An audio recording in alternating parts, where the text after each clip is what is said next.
դելիմիտացիայի շրջանակներում այդ հարցը հասցեագրվելու է։ Եթե պատրաստ եք ստորագրել, ինչու՞ չի հրապարակում այդ համաձայնագիր գծիկ պայմանագիրը, պարոն Գրիգորյան, որ ժողովուրդը իմանա ինչ է ստորագրում Փաշինյանը։ Ինչու է ժողովրդից տակում պահվում ստորագրելուց առաջ հրապարակում։ Նախ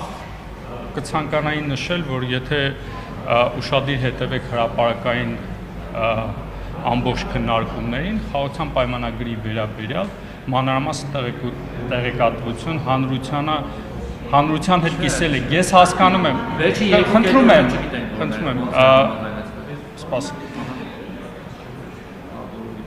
Քանի որ խաղաղության պայմանագրի վերաբերյալ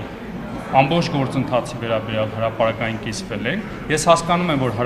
հանրային հետաքրքրություն կա պայմանագիրը ավելի մանրամասն իմանալու համար, բայց հաշվի առնելով, որ դեռևս օրի եւ տեղի մասով համաձայնություն չունենք, շարունակում ենք աշխատել, երբ որ լինի հրապարակային նաեւ տեքստը կներկայացնենք հապաղման ադրբեջանական կողմից ոչ թե հապաղման ավելի շատ դիվանագիտական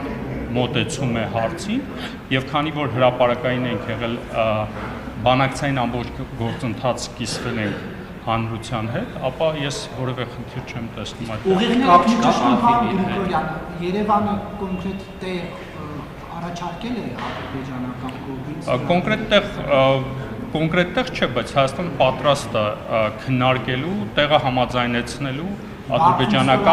ադրբեջանական կողմի հետ, դրանք պետք է գիտեք ոնց խաղաղության պայմանագիրը կարծում եմ եթե ստորագրենք ինչ որ մի բալանսավորված տարբերակով կստորագրենք դա քննարկելու հարց է այսքանը շնորհակալ եմ